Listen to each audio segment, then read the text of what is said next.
Hello and welcome to another edition of We Debate. I'm Joe Munene. Now, Article 33 of the Constitution provides for freedom of expression, which includes the right to free speech. Article 34 provides for freedom of the media. And yet, many other cases filed in courts of law citing infringements such as defamation. Additionally, significant amounts of money have been awarded as damages by the courts, in many instances threatening the very existence of media operations. Despite the liberties provided in the freedom of expression and media clauses, individual journalists, bloggers, social activists, and even members of the public continue to face the risk of legal sanctions in one form or another. Tonight, we are asking, does freedom of speech include the right to offend? The debate motion for tonight, let it be resolved. The right to free speech includes the right to offend. Our debaters for tonight are, on the affirmative side of the debate, we have Henry Minor, a public and social policy analyst. On the negative side of the motion, we have Danvas Makori, NCIC Commissioner. Henry Minor, Dr. Makori, welcome to this debate session. The motion up for debate, let it be resolved. The right to free speech includes the right to offend. Henry, you're arguing on the affirmative side of this motion, supporting the motion. Dr. Makori, you stand in opposition. We will start with opening remarks, 1 minute each. That will be followed by 5 minutes for you to make your main presentation. After the second presentation of 5 minutes, we will have a rebuttal session, your opportunity to respond to your opponent's arguments. Now, as part of the format of the debate, we have a panel of jurors, 3 jury members who are going to be listening and scoring on your arguments. On the jury panel, we have Juror 1, Fred Ogil, lawyer. Juror 2, Benny Hin Walubengo, public speaker. Juror 3, David Minor, head of legal department at iSpeak. Prior to the start of the debate, the jury panel has been polled to establish where they stand on the motion. And the idea is that at the end of the debate, we will poll them again to see whether you've been successful in swaying them to your side. Now, Henry, you are starting on the back foot because only one of the jury members is in support of this motion. Dr. Danva Makori, you have the upper hand. Hopefully you'll have won the other jury member or maybe lost all of them to Henry. We will see at the end of the debate. So to kick us off, we start with opening statement. Henry, your 1 minute opening. Thank you, Joe. My name is Henry, and I appreciate the concerns. But I want to start by indicating that there can't be freedom of expression if we don't think about it in totality. That freedom of expression includes speech acts that will praise, speech acts that will disturb, and speech acts that would offend. An example would be if you are a teacher and you had scripts to mark. Do you take back scripts that say every student passed? Or would you mark and say there are some who passed and there are some who failed and there are some who did not attempt the exam? If you are telling their parents, some parents will be shocked. Some will be disturbed because they paid fees. What do you do as a teacher if you only say all the students passed? You'll be lying. So inherent in freedom of expression is the right to offend, the right to disturb, and the right to shock. Thank you, Henry. Dr. Makori, your 1 minute. Thank you, Joe. Thank you, everyone. My name is Danvas Makori. It's good to be here. You know, I'm actually quite perplexed at even the very statement as it is.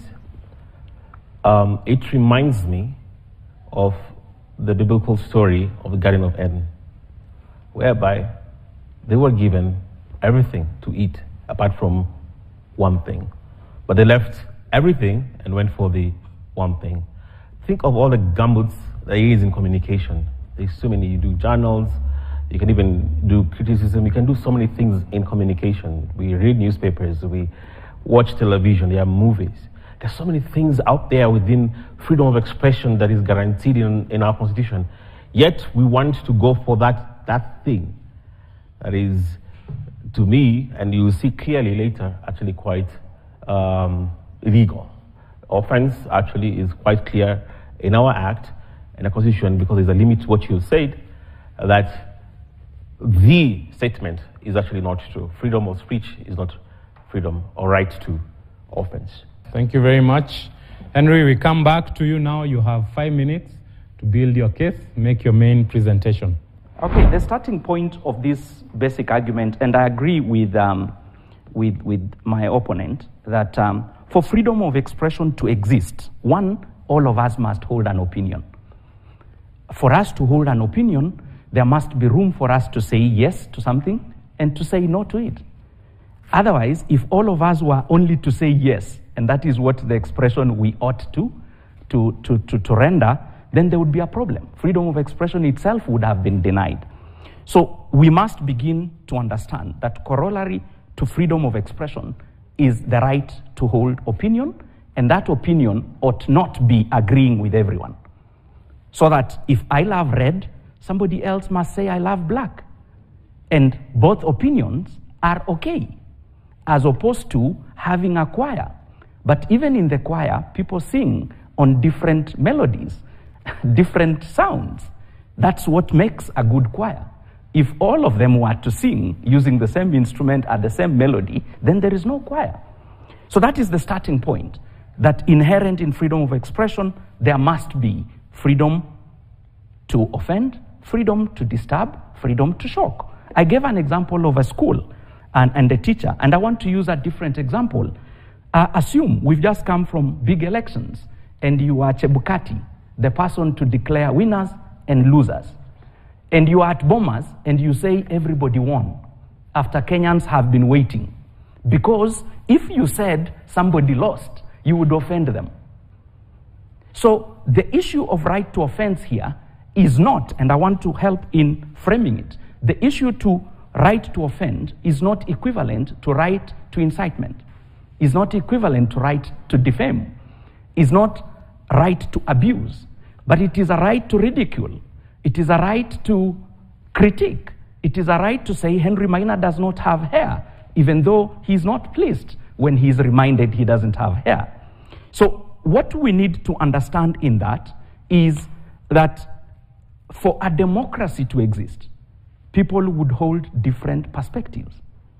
Those perspectives, if they are all tolerated, that's what makes a tolerant society.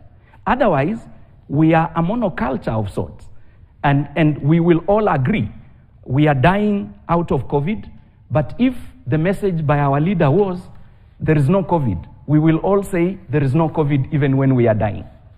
So increasingly, there must be people who say COVID can be treated using mwarubaine, others saying COVID can be treated using inoculations, others saying no, Africans are strong enough, they will just heal.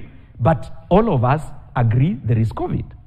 So important to second part of this argument is that we must move away from thinking that if you do not defame, if you do not incite, if you do not abuse, then all you need to do is to praise sin. No. Media houses exist, Joe, to hold those who hold public office to account. How would you hold an officer who has not paid the dues that they were supposed to pay to a dying family? We are now doing a humanitarian aid for food. We have a number of cases of provincial administrators who have squandered humanitarian aid. So Joe should not tell them that you lost bags and lorries of maize because that would be offensive. No, Joe has to say that. And when Joe says that, and it's truthful, the law vindicates Joe, because truth is a defense even in defamation, Joe. All Thank right. you. Dr. Makori, you have 5 minutes. Thank you, Joe. I'm going to make my arguments based on 4 main points. And I'm going to start with a legal foundation, because you've used a legal term, the right of free speech. It's a right. And Joe started by quoting the Constitution, which I'm going to quote. And I'm going to quote the NCAC Act that talks about what we're talking about today. And I'm going to define offense as defined actually in this dictionary so we can see what is the legal standard as it is on this pertinent issue. The Article 33 says this. It says, which you've quoted, the right to freedom of expression does not extend to. So there's a limit to it. As a matter of fact, our Constitution is one of the few in the world, if I think the only one that has a limit to freedom of expression. Because of our history as a country, we saw 0708. So it says, the right to freedom of expression does not extend to propaganda for war, incitement to violence, hate speech, or advocacy for hatred, constituting ethnic incitement, vilification, or others, of others, or incitement to cause harm, or is based on any ground of discrimination specified contemplated in Article 27.4. Allow me, just because it has stated where it is limited to, I'm going to refer now, we move the Constitution, let's see the act that implements this part, the limitation of freedom of expression. The NCAC Act 13 says this: a person who uses threatening, abusive, or insulting words or behavior, or displays any written material, or publishes written material, presents or direct performance of a public act, performance of a play, distributes shows or plays, recordings of visual images, produces or directs programs which is threatening, abusive, or insulting. This is the law. Or involves the use of threatening, abusive, or insulting words or behavior, commits an offense. Commits an offense. Okay? Now, let me define what an offense, what we're talking about today, the right to offend, okay? The right to offend people. The dictionary defines this, and even in our law, it says, annoyance or resentment brought about by a perceived insult. You cannot insult somebody, it's right here in our act. So legally speaking, because what constitutes an offense? Offensive speech. And in our act is very clear because of our history, we've come from our country. That's a legal argument, and it's so clear. There is no wiggle room for that one, okay? The ethical argument, okay, that's my second point. Ethically speaking, there's something called, as we move from the legal part, mens rea in law, the motive. Why do you want to offend? Why? Why do you want to? You can use satire, you can use so many tools, but why go to the plane to offend? The motive. Anybody who wants to offend is malicious. It's malice, mens rea in law. Okay, the moral argument. This is a religious country we have. There is nowhere, whether you're Muslim or Christian, where our good books allows you to offend people. As a matter of fact, it tells you to go the opposite way. We're told when somebody hits you on this other cheek, turn the other cheek. Supposed to walk in love. So, legally speaking, ethically speaking, morally speaking, there is no room, and you can never argue that the right of free speech is the right to offend. It's not in law, it's not ethical, it's not moral. Henry, your opportunity to rebut. Thanks. And I think Dr. Makori sums up his argument by saying you have a right to ridicule. That tells you he's already on my side, because to ridicule is not to please. Yeah? To ridicule is not to sing praises to the person you are ridiculing. So the starting point is that we have Article 32 in the Constitution too. I know that Joe referred to Article 33. He has referred to Article 34. I want to take you slightly back. Article 32 is about freedom of conscience, opinion, thought. So for me, to hold an opinion that Joe is not a good host is not a bad thing. The law allows me to hold that opinion. And also, in this debate, you are allowing jurors to say who is winning. That is their opinion. So the Constitution allows people to have contrary opinion. However, to arrive at that opinion, it must be based on facts. So if you are a failing student and your teacher arrives at an opinion that you failed in this subject, that opinion is verifiable. It's not an opinion that will be praising you. It is disturbing you. It is shocking you. But it is lawful.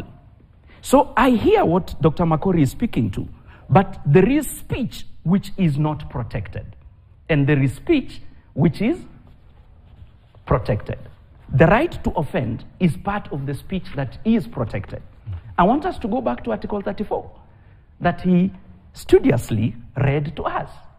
And it says, there shall be no encumbrance on media, artistic, and academic freedom. How can you have artistic freedom if you are Godot to draw a cartoon if it is limited? Cartoons are never for singing praises. They are for holding people to account. So the truth is that right to offend falls in the protected space, but the right to defame does not exist. The right to incite does not exist. So Makori should come back to, is there speech which would allow me to say he's a commissioner, but his last term commission failed? Will they fail us also? That is not a bad thing. He will not sue me for saying that. He will just say, give reasons. There is no law that would protect him from me saying they failed as a commission. Thank you. Okay. Makori? Joe, I think Henry didn't understand the definition of offense. He said, annoyance or resentment brought about by perceived insult. So earlier when he started, he talked about contrary opinion. You see, contrary opinion is not insulting. You can have a contrary opinion. You have diversity. As a matter of fact, diversity is enshrined in a position from our ethnic makeup, our heritage. We are encouraged about our diversity. You can have dissenting opinion. That's why we have parliament and judges, because there's always different arguments. So dissent is, of course, enshrined in a constitution, but not offense. Dissenting is not offense. You can dissent. So he is equating having contrary opinion, okay, or a differing opinion to offense. So that's not actually true. You can argue based on facts. You can say, I like this. You can say, you don't like that. You have a right to do that. But it's not offensive. Offensive is when you go an extra man, mens rea, when you have a motive to cause harm, to be malicious. Okay? Gado uses satire. You see, Gado that is satire. We laugh about it. He's making a point in satire. The law allows for different opinion, but the law does not allow for offense. On Article 34, which he has said, let me just quickly say this. You see, the beginning part, he says this, freedom and independence of electronic print and all sorts of media is guaranteed, but does not extend to expressions specifically Article 32 too. So it's guaranteed, but it's still there's a limit that we are reminded of in Article 33. Hate speech, incitement, propaganda to war, vilification. Vilification is offensive and is not protected in our constitution. And that is why we prosecute and arrest such people who do that, because it is quite clear, plain illegal. Let me pose a philosophical question. If someone has the right to feel offended, doesn't that imply that someone else has the right to offend? How would you respond to that? Because you cannot be offended if someone is not offending. How does that sit together? Think about this. First of all, you don't have a right to be offended. You can be offended. So the premise of that philosophical question is not accurate, because you don't have a right to offend. To me, let me pivot it this way. You see, if I'm seated here, if we're seated here, somebody comes, breaks in, steals our things. He's infringed upon us. He has infringed our privacy. He's committed an offense against the law. Okay? So he has done, he feels he has the liberty to do it, but the law limits what somebody can do against me, against my property. You understand? So the same thing with free speech. You can say things, we are talking right now, but it limits to what you can say, because my rights end where your rights begin. Yeah. So there's a clear limit. So you don't have a right to, I don't have a right to offend because my right ends exactly where your right begins. That's the balance we have. I think differently. And that's why I began by pointing out that within freedom of expression, there is a corollary right. If we have freedom of expression guaranteed, then using the very facts, there is a right to offend. So that was my starting point. And I want us to run back and say, you are visiting a doctor. a doctor has done numerous tests on you. Yeah? Mm-hmm. He has a report that you have a malignant tumor in your tummy. What is this doctor supposed to do? To come out and tell you you are okay? He will come with a report that tells your medical situation. That is shocking. He has a right to shock. So I want to begin by helping Dr. Makori that when we talk about right to offend, unpack it. I've said there is a right to disturb, there is a right to ridicule, there is a right to hold an opinion. And what he is calling offend, in Kenyan law, what is offensive is unlawful. So the Kenyan law does not prescribe ridicule. Yeah? So offense is to disturb, it's to annoy. But I am, on one point we agree with him, that unlike in the US, where speech is not limited, in Kenyan law, speech is limited. And that's why you can refer to the issue not to propagate incitement, not to destroy the reputation of others. But that very constitution tells us in Article 24, there will be no limitations outside this provision.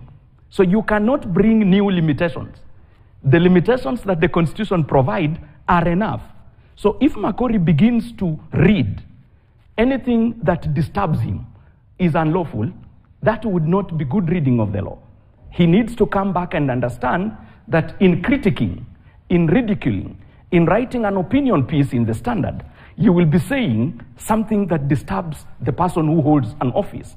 And within that is the corollary that he has a right to sue you in the event that he feels offended, but you will be protected by freedom of expression because truth will be a defense in the court of law. So increasingly, what has turned around, the criminalization of speech, we've moved on. There's a journalist who was sued. Criminal defamation used to exist in our books. And senior people would use it as a way of just ensuring nobody says a negative thing. When it was left into the civil books, Makori must show what is the harm, what is the malice he has suffered. You and me know, for instance, Koigi Wamwere, who was an assistant minister of information, went to court and he was awarded 6 bob. That is the extent of the damage. Because what was the court saying? You are not harmed. Yeah? You've used the court process to cause us problems, but the truth is there was no harm. So, interestingly, reputations must be protected. Yeah. And that is not why we are saying a right to offend exists. But in our community, try and think, we all are saying our culture exists. You go to Masai and you are an elderly man and you want to marry a young girl. And the young girl says no, because she's been educated. She has offended you by saying no to your proposal. Should she be criminalized for saying no to early marriage? Because it is wrong to offend an elder? No, she has a right to offend the elder by saying no to the proposal. All right. Should that one who is going for FGM so that they can get married, being forced to go to FGM, say yes to FGM so that they don't offend anyone? No, they have a right to offend that elder by refusing FGM. All right, we'll pick it up at cross-examination in the second half. At this point, we take a short break. We'll be right back.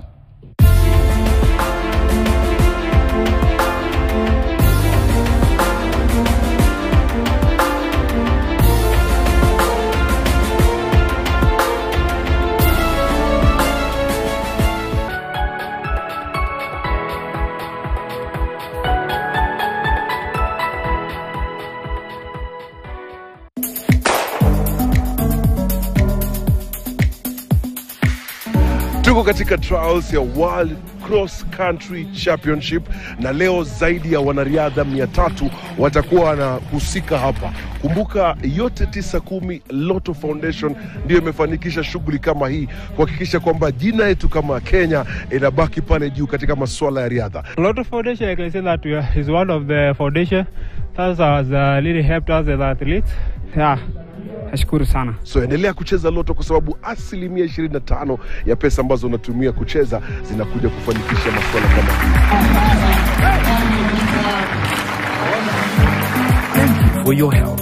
Together, We are changing. Naona zubaivi hivi tu mtaani. Si upite na mita uwe mshindi. Cheza Instamita na unaweza jishindia hadi mita 10 papo hapo bila ngoja ngoja. Game yenyewe ni rahisi sana. Bonyeza *239# sasa. Ushiriki. Usizubae bana. Cheza Instamita leo upate nafasi ya kujishindia mamita. Over 18s only. Gaming is addictive. Play responsibly. This message has been authorized by the BCLB. License number 880.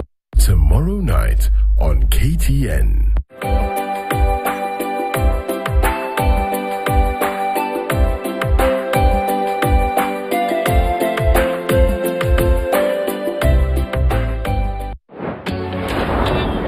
Get 2 months of Showmax for the price of one? What? In a Give girl power. That blink binge, Squamaka, and legendary action hero energy. Whoa! The thrills and chills keep out for the streets. In a Give Kupindukia. So subscribe now to get 2 months from only 300 shillings for limited time. In a Give Showmax. I'm Ayanda Tavete, and this is Afrimax.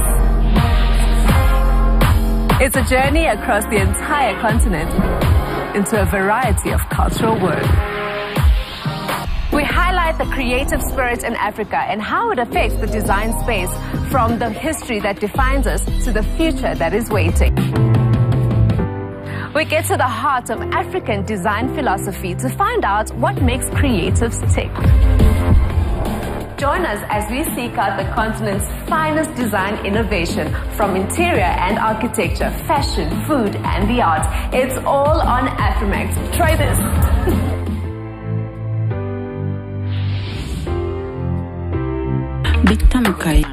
Value your feedback and welcome any comments, queries, or complaints regarding our programs. You can get in touch with us on SMS 22151, no charges. Call 0719-012450. Or you can send us a letter on Post Office Box 30080-00100. Or deliver it to our offices at Standard Group Center, Mombasa Road, Nairobi.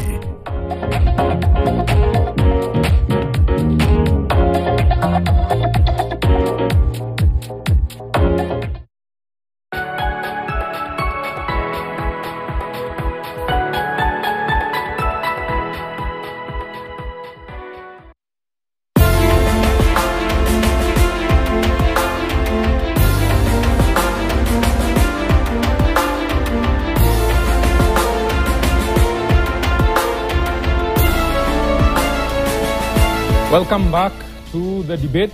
We are asking the question, does the right to free speech include the right to offend? We start off with cross-examination. We'll start with Dr. Makori. Your chance to ask 2 questions to Henry. Okay, thank you, Joe. As a matter of fact, I might even reduce it to 1 because it's very complex and it's a compounded question. Because I think Joe seems to...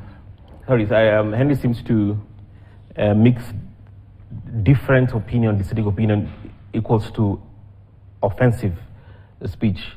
I've given a legal definition of what offense is. It's actually insulting. It's not different. It's not going to a doctor and being told you're sick. That's fact. They will hurt you, but it should not offend you. Okay. So my question to Henry is this, and you've stated rightly that in the U.S., a place I spent a long time of my life, the freedom of speech is unlimited. You can pretty much say anything. Now, our debate today is very clear. The right of free speech, okay, includes the right to offend. The biggest proponent of free speech in this world is Elon Musk. Elon Musk has returned Trump back to Twitter, Marjorie Taylor back to Twitter. So he loves, especially the crazy, you can say anything. Ye, former Kanye West, posted a swastika with the flag of David. And the person who is the biggest proponent of free speech in the world, Elon Musk, suspended Ye.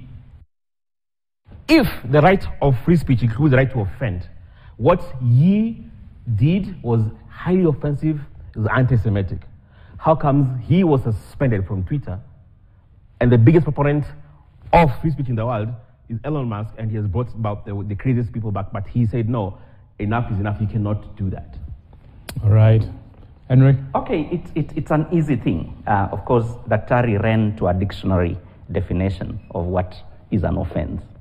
I want to make it simpler for him, that what is offensive is what is unlawful. What is offensive is what is unlawful. And what is unlawful in Kenyan law has already been provided for, both in Article 33 and in Article 34. There is nowhere in those provisions where you see them saying it is an offense to ridicule. There is nowhere where they are saying it is an offense to shock. There is nowhere where they are saying it is an offense to disturb. They say it is an offense to propagate war. So I want him to understand offense in its legal sense as opposed to its metaphorical sense and English reading. As a student of language, I appreciate he's a student of language and he's reading the dictionary, but that's not what we are doing now. What our discussion is, in a Kenyan situation, is any speaker allowed to disturb another person? In a Kenyan context, is any speaker allowed to ridicule? Because when a leader is ridiculed, when, for instance, Gado drew cartoons of Raila or cartoons of President Ruto, there was a reaction from them. But you and me know they didn't take him to court. Neither did Makori summon him. Why? They were feeling a bit offended and a bit shocked that this is how he can depict us, but the law does not protect that they can take anything to that. But if he were to demean them as a community, because he used the word demeaning a community, then that is unlawful.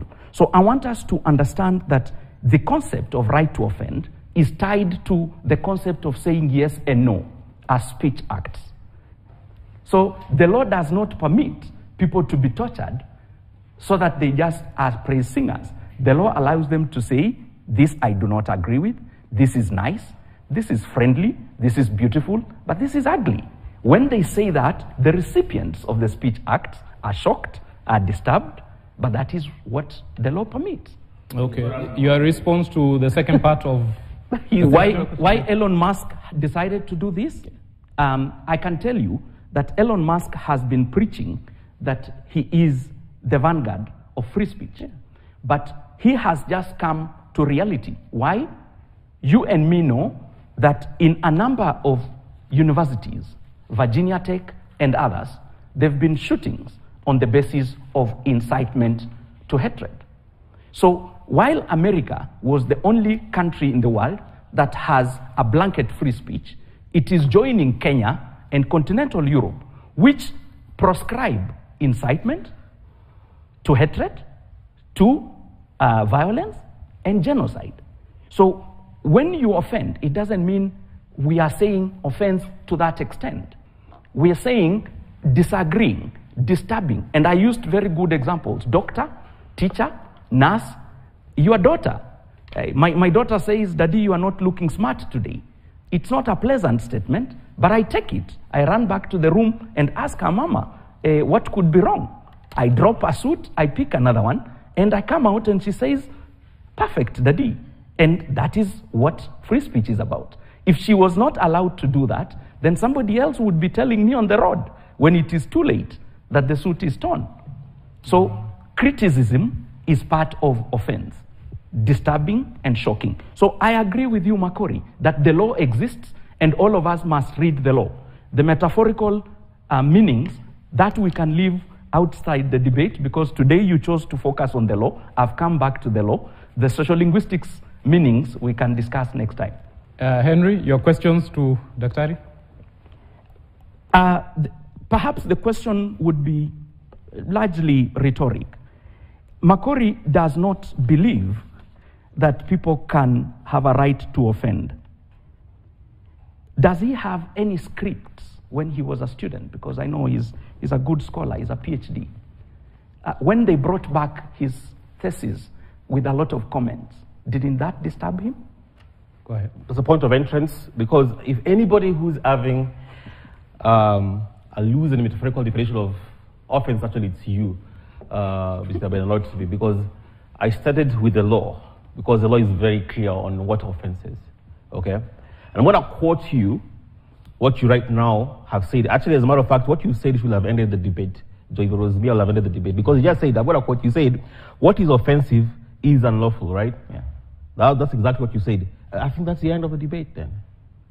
Yeah, right, but the law, what is offensive, the law has told you is 3 or 4 unlawful. things that are Okay. unlawful. Okay, so it has said, Stick to them. Yes, I'm going to stick to them. And that's exactly what I did. Yeah. And actually that should be the end of the debate. So the 4 things, okay? The 4 things: propaganda to war, incitement, hate speech, or advocacy for hatred. Now, that's the Constitution. Yeah. You always need a bill to enact or enforce or implement the Constitution, right? And that's why exactly I quoted NCIC Act of 2008, because it defines what hate speech is, Henry. And I'm going to quote it so that you can be clear. My definition of offense is the most legal one. Yours is loose. Yours is when somebody is making you uncomfortable with truth. He's telling you something you don't like. Not liking something is not offense. I was so clear in actually what actually it is. Now, NCIC Act says this, and I quote it. It says, a person who uses threatening, abusive, or insulting words or behavior or displays any written material. I mean, that's the clearest definition of what it is. So if you're insulting people, because what is offense? Offense is when you're perceived to be insulted. That's just that's a legal definition of offenses, if you go to the law. So, back to what you said, what is offensive is unlawful. Therefore, it is unlawful for you to have offensive speech in free speech. I mean, I don't think it is so clear now that you've said it. You should have ended the debate right there. The right to free speech includes the right to offend. No, actually it doesn't, because you cannot, 1, insult people. You cannot abuse people.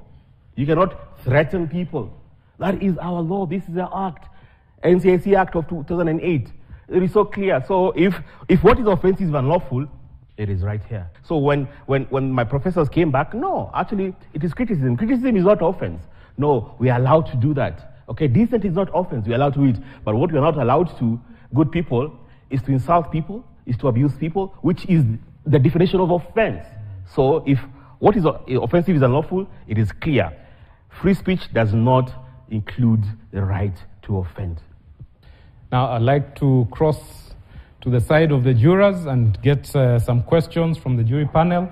We'll start with juror number 1 at the far end, David Minor. I think you each have 2 questions. Indicate the person you're directing your question to. Thank you. I'll ask first question to Mr. Henry Minor. You have used the angle of the Constitution of Kenya, and it has rightly put the limitations to the freedom of expression, which are incitement to violence, propaganda, hate speech, among others. Well, in real sense, in the ground, most of the statements that are offensive are the ones that actually cause violence, their hate speech. You know, they stem from offense. Then what is the threshold really? Should we just leave it in the air, or should it be an offense? You know, what is the threshold for something that doesn't cause incitement to violence and all of that? To Dr. Makori, when you began, you used the example of the Garden of Eden. Well, in the Garden of Eden, there are quite a number of fruits in the garden. You know, there are people who might love fruit A but not love the fruit. The people who are allergic to that fruit and not allergic to that fruit. And everyone has their own volition. They may choose the fruit they want. What am I saying? I'm saying that people may interpret things differently. Then when you say that it doesn't include the right to offend, therefore that is subjective, and people may interpret statements differently. So what will you say on that? Also, you have mentioned about mens rea, the intent. How will you know the intent of a person? How will you figure out the intent? Therefore, does it mean that if someone says anything, we should take them to court and have a whole process just to figure out their intent, just to pull it out? And then the last question is, if you say that there should be no right to offend, and people take statements differently. Does that mean that we should all keep quiet because if we might say something that hurts someone, so we should stop saying anything because people interpret things differently?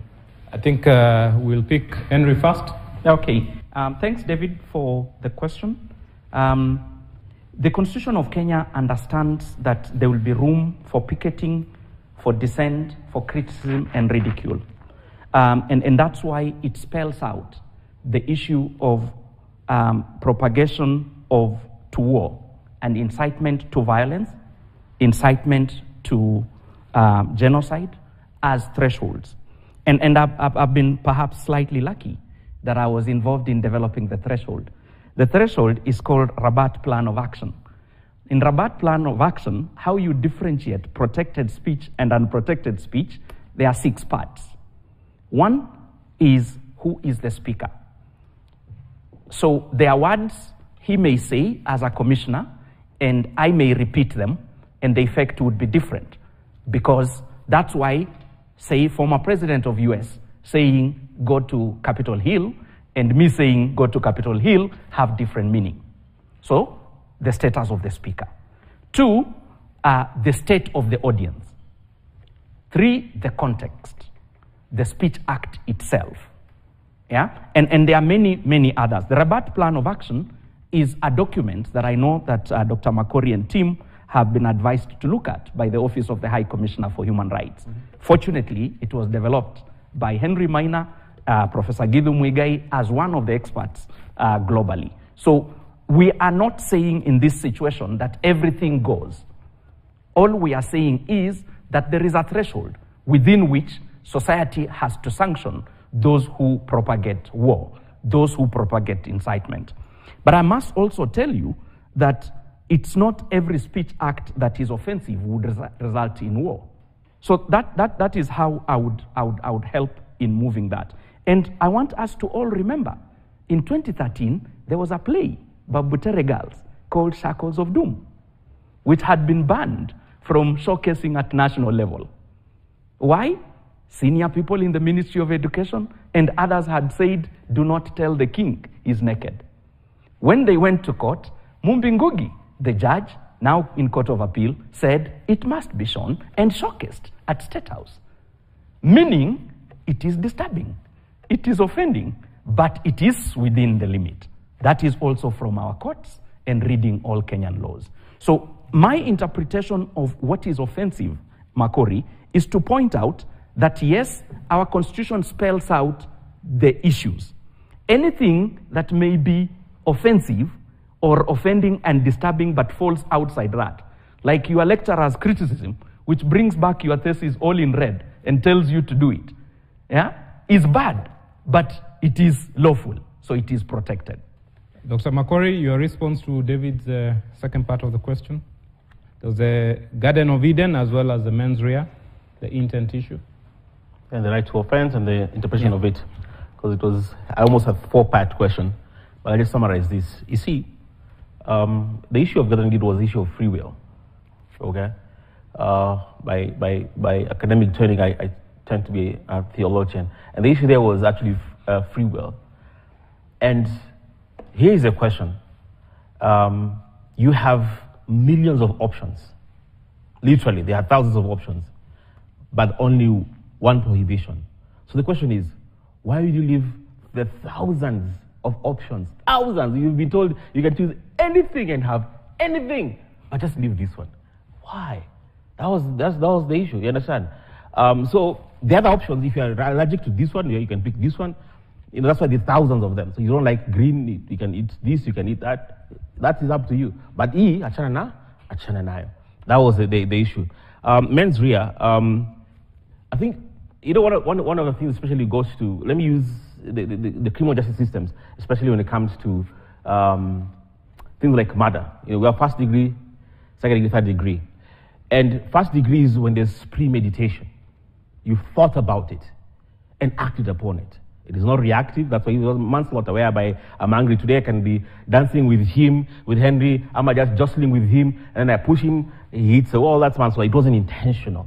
So sometimes you can also see there's a planning. There is thought that's gone into it. When people speak, my interpretation of offensive speech has been so clear. It is based on law. What is abusive, insulting, and threatening. Whatever you insult. So me, I've been very narrow, very parochial in my definition. I don't move.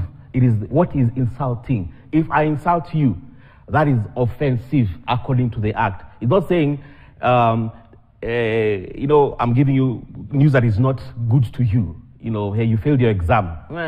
No, that is not insult. That's a fact. You might not like it. But you see, it is insulting. It's calling you a name, insulting you. That is what the definition is. All right. We move to juror number 2, Benny. Okay. It's quite an interesting debate. And for me, I'll ask my question based on the political side. David is more constitutional. So for Danville Makori, I can begin with you, Doc. My question is, they say that it is news when a man bites a dog and not when a dog bites a man. And naturally, even in African context, politics becomes interesting when vulgar is introduced. So do you think part of whatever we are talking today, somehow the societal philosophy has influenced even the conversations politically? And how do we change this? Because right now, I'm a 20-year-old and I've listened to several politicians, even the key, maybe let's say 2 political figures in this country. When you listen to most of their speeches, it is not polite speeches. There is a place where they must evoke some emotions. And I've learned from them. And so now growing up, right now we are in this room, some of the most educated people in this country. But the political followers that are trying to be excited are not people who are majority educated. So how do we actually even tailor-make and shape politicians who can actually maybe criticize without the intention of not provoking people or rather offending them with a negative intention? How do we actually change that? Is it in our education system? Is it in our preachings? How do we change that? Then my question to Henry for you is, I loved how you've argued. I've been on your side for the rest of the debate. But now my question is, do you think we've built the systems and let's say even the civic education for our people to understand the Constitution? For example, even how many people know that there is this chapter of the Constitution that talks about this? How do we build the system so that a layman, maybe let's say a boda, can understand whatever you're speaking here? So that in case a politician maybe offends, they can even be able to stand in a place where they can correct the politician. How do we build such systems? All right, we'll start with Dr. Makori, and then we take Henry. Benny, thank you for your question. The how is not even, for me, hypothetical or theoretical. It's something we've done, okay? We've done this, especially this past election. It's true. What we realize is when we engage politicians, there's a preventive aspect of it. So most of them actually, if you notice the rhetoric between 2017 and now, it has reduced in terms of incitement, in terms of pushing the envelope. People, apart from 1 or 2, said something, and for the most part, it has really toned down if you compare 2022 and 2017, because we engage the politicians. And number 2, and what we have done is build resilience within the people. But what we've done, especially in areas that we know we have issues in our country, Rift Valley, in Eldoret, in Nakuru, in Naivasha, is build resilience in community, civic engagement, civic education, telling them it is you to say no to such things. Wewe kata. And when they do it, and we've seen it, if you look at the politicians, when the places they have gone, they know when and where to say certain things. So if you look at when they will be in Nakuru, they're really more toned down than in other places. Henry? Yeah, do we have systems for our people to know and respect the Constitution? I think yes. The country and the laws envisaged all these. The only challenge that the country is having is that we've not properly resourced those institutions. So my debater here sits in an organization that, if well-funded, would have done lots of civic education prior to the elections, but they didn't. Similarly, IBC is expected to do civic education and voter education. You and me know that that is something they didn't do and continued to tell us how they didn't have money, but they have had money to do lots of litigation, which is 2 billion shillings. So one is for us to go back to these institutions, IEBC, National Gender and Equality Commission, National Commission on Human Rights, and Commission on Administrative Justice, to add on NCIC, that one, they are well-resourced. in terms of finances, but also with people who know what they are expected to do, because each of these agencies have public education directorates. Are they doing what they ought to do? If that were to happen, then more Kenyans would know. The second part is we are discussing perhaps educational reforms. I'm saddened that history was made an optional subject in high school, and now we have fewer and fewer people studying history. Other countries would say that is a basic minimum. It must run in the entire educational system, because if you learned history and civics, perhaps learning the Constitution will become a bare minimum, and all of us would be able to speak to it from our hearts. We take our third and final juror, Fred. Thank you. My first question is to you, Daktari. Our goal in this debate is to raise the level of public discourse. And listening to you, I hear you argue, or both of you argue, that what is offensive is what is unlawful. As a Kenyan, I believe that we should be able to debate even what is within the law and say the law may say this, but we have the freedom to be able to change it. So the question I ask you is, can we fix offending others by outlawing or legislating behavior? Do we have other options? What is the role of the family? What is the role of the elders? What is the role of religious and professional institutions in this process of influencing people to behave in a particular way? So that's my thinking, and I'm keen to hear what your thought about it is. To Henry, my question is this.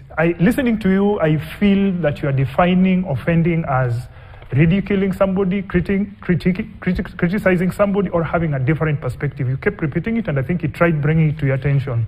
There's an angle that I feel you have not touched on, and that is the moral bit, that I am offended when I am morally disgusted.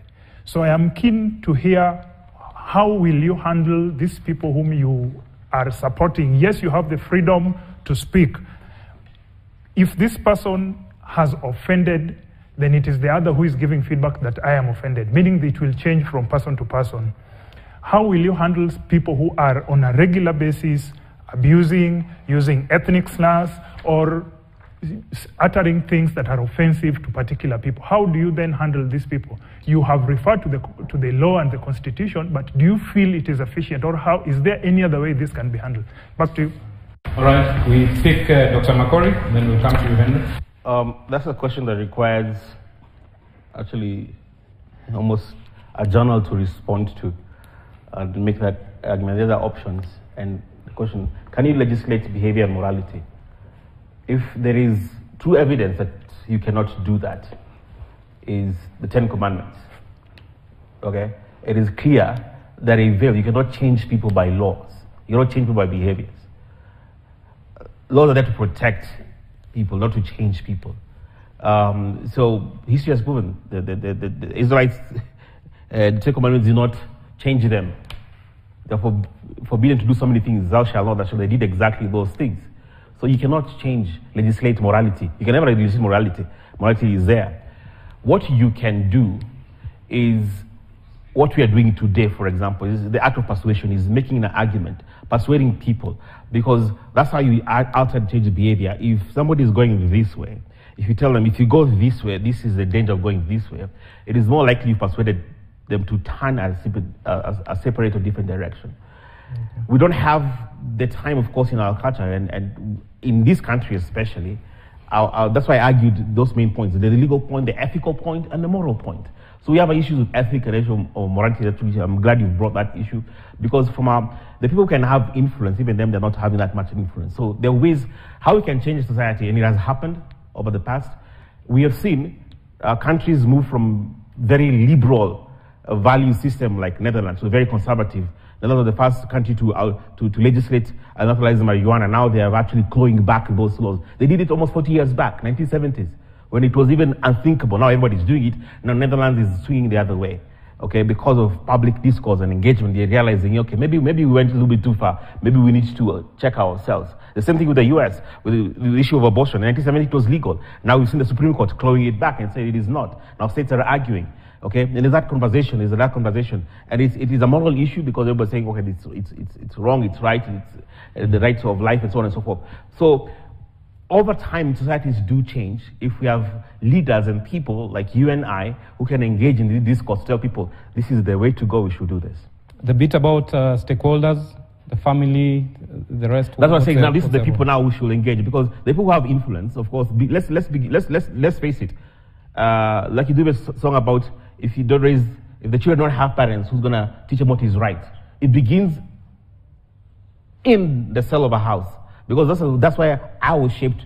My value system was shaped, beginning with parents and of course the religious leaders.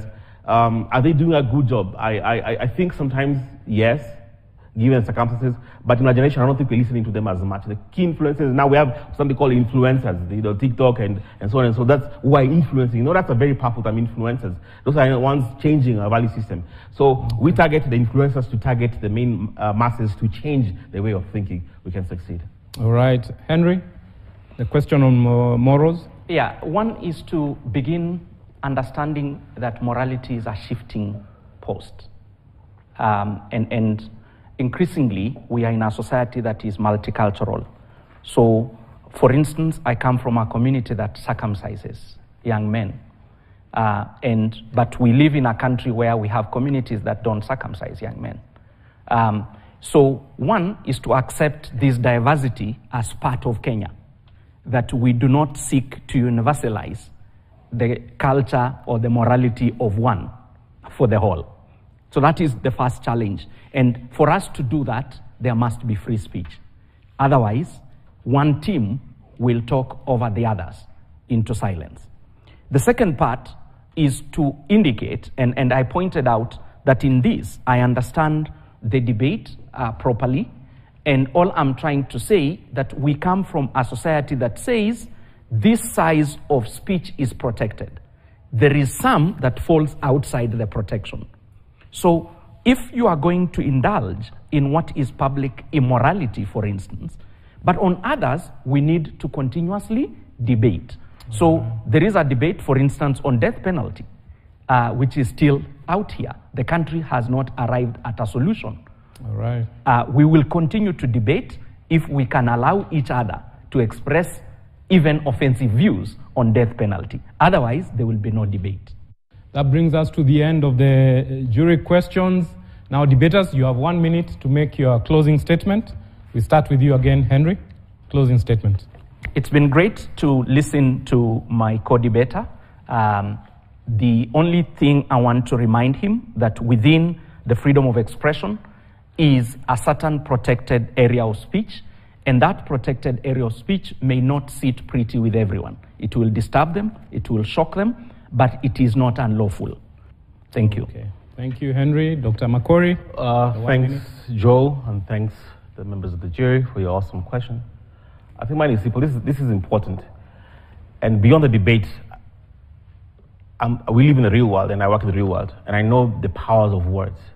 I've seen what words can do, texted words. There's a group in Marsabit which we had to pull down and prosecute some of the bloggers because people died because of things that were said in those scripts. They were highly offensive. So apart from just the theoretical framework, this is not hypothetical, this is the real world. People die because of saying offensive words. And I defined exactly what offense is insulting, abusive language, which the Constitution has a limit to. You cannot insult, you cannot incite people. That is what is very clear. So for me, we have cases in court, we have 86 bloggers in court, we have 483 cases in court because of people have saying certain things they shouldn't say that has caused harm, and injuries to others. And we ought to, I am the proponent of free speech, but there has to be a limit. You cannot offend because offending is unlawful according to our Constitution and NCSA Act of 2008. Thank you, Dr. Makori, for your closing statement. Very strong arguments from our debaters tonight, but have they done enough to convince the jury panel? We now find out. At the beginning of the debate, 2 jurors were against the motion, 1 was in support. Have the debaters managed to win over the jurors with their argument? Well, the jurors' verdict is in, and at the end of this debate, on the motion, let it be resolved, the right to free speech includes the right to offend. 2 of the jury members are in agreement with the motion. 1 is against. So I think one of the jury members has switched to the affirmative side of the debate. Dr. Makori, you seem to have lost one of the jurors. Well, that's the position of the jury team. Do you agree with it back at home? We welcome your feedback and comments on the KTN Home social media pages appearing on your screen right now. That's it for this edition of We Debate.